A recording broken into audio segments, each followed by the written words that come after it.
ये आज हिसार विश्वविद्यालय में जिस तरीके से छात्रों पर यहाँ के शिक्षकों ने और अधिकारियों ने हमला किया, उनके अधिकारों का हनन करने के बाद, उनकी बात को अनसुना करने के बाद उन पर शारीरिक रूप से हमला किया, ये असहनीय है। पूरे देश के अंदर जो ये दृश्य गए, पूरे देश में छात्र समाज में इसको लेकर व्यापक रोष है। हरियाणा में हर वर्ग में इसमें रोष है। हम छात्रों की मांगों का समर्थन करने के लिए आज यहाँ पहुँचे हैं।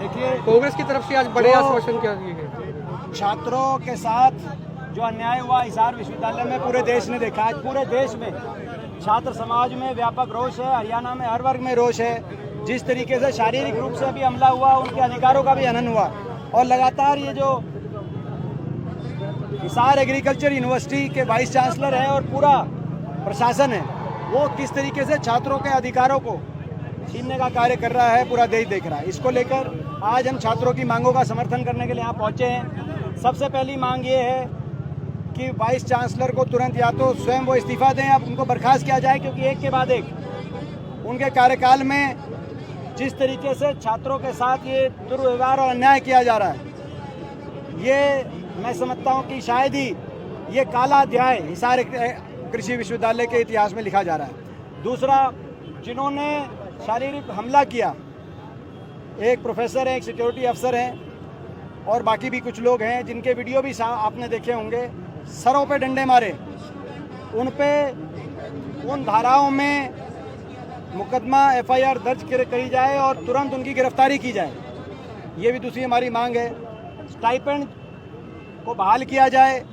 जिन गांव ने ज़मीन दी थी, ज़्यादातर वो आदमपुर विधानसभा क्षेत्र के भी गांव हैं उनमें शामिल, और आसपास के कैथल वालों के भी कैथल के भी गांव हैं और बहुत से गांव हैं। तो ये जो गांव हैं, इनकी जो आरक्षण मिलता था उन गांव के से संबंधित जो नौजवान आते थे, उस आरक्षण को काफ़ी हद तक कमज़ोर जो किया गया है, तो दोबारा से वो भी बहाल किया जाए। ये हमारी मांगे हैं। तुरंत प्रशासन और विश्वविद्यालय और सरकार संज्ञान ले। हम हर तरीके से छात्रों के साथ खड़े हैं, प्रदेश का विपक्ष साथ खड़ा है। हम ये लड़ाई लड़ेंगे और हमारे राष्ट्रीय NSUI के राष्ट्रीय अध्यक्ष हमारे भाई वरुण चौधरी जी भी आज आए हैं। ये भी आपके बीच में बताएंगे कि NSUI की क्या रणनीति रहेगी, क्योंकि NSUI सोमवार को एक व्यापक आंदोलन की, पूरे राष्ट्रव्यापी आंदोलन के लिए NSUI ने आज घोषणा करी है, जो कांग्रेस पार्टी की छात्र इकाई है। वरुण जी, आप बताइए सोमवार से कैसे कैसे प्रदर्शन? देखिए, पूरे देश में सोमवार को आज दीपेंद्र हुड्डा जी ने भी हमसे आग्रह करा और छात्रों का भी आग्रह था कि ये जो आंदोलन है, इसको कहीं ना कहीं बीजेपी अपनी दमनकारी नीति के लगाकर पुलिस बच्चों को डरा रही है। और अभी तक जो बच्चों की मांग थी कि वाइस चांसलर तुरंत अपना पद छोड़े, और जिस प्रोफेसर की वीडियो सामने आई है वो पत्थर मार रहा है, डंडे छात्रों पर चला रहा है, उसकी तुरंत गिरफ्तारी होनी चाहिए। इसको लेकर सोमवार को, मंडे को पूरे देश में NSUI प्रदर्शन करने जा रही है। और खास तौर पर दिल्ली में जो एग्रीकल्चर मिनिस्ट्री है, उसका हम घेराव करेंगे और पूरे देश में इस मुद्दे को लेकर बड़ा एक छात्र आंदोलन शुरू करेंगे।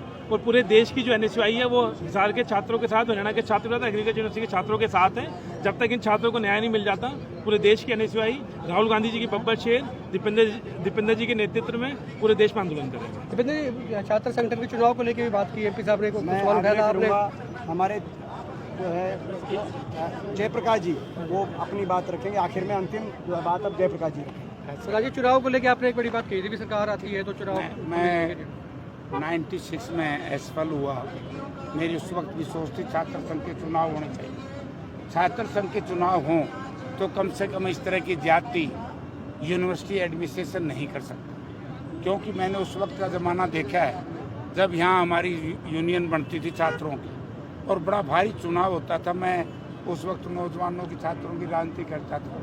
ज़रूरत नहीं थी, या कोई अपने यूनियन के लोग जाते थे, वाइस चांसलर से, रजिस्ट्रार से बात करते थे। आज बेचारों की बात करने वाला कोई नहीं है।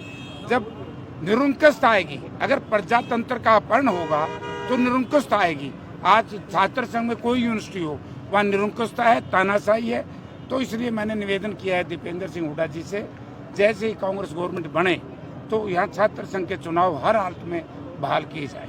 अच्छा, एक और बात, एक और बात, लोकसभा में देखो, ये तो एक बात में लोकसभा में जैसा कि हमारे आदरणीय जयप्रकाश जी ने जो बात कही कि जो वाइस चांसलर हैं वो एबीवीपी का पट्टा पहन के, वरुण जी आपके लिए भी संज्ञान लेने की बात है, एबीवीपी का पट्टा पहन के कार्यक्रम कर रहे वाइस चांसलर, शायद ये देश के इतिहास में दूसरा कोई उदाहरण नहीं होगा, क्योंकि ये विश्वविद्यालय सबका है। ये तो ऐसी इस बात को लोकसभा में भी उठाएंगे। ये वाइस चांसलर अगर नहीं हटाए जाते, हम ये आज चेतावनी देते हैं कि जब ये लोकसभा का सत्र है तब तक अगर ये बर्खास्त नहीं हुए या ये स्वयं इस्तीफा नहीं देंगे तो लोकसभा के अंदर हम पहले ही दिन हरियाणा के सांसद मिलके हम ये इस बात को, कांग्रेस के सांसद बात को उठाने का कार्य करेंगे। दीपेंद्र जी, छात्रों में लगातार एक भय है कि डराया जा रहा है।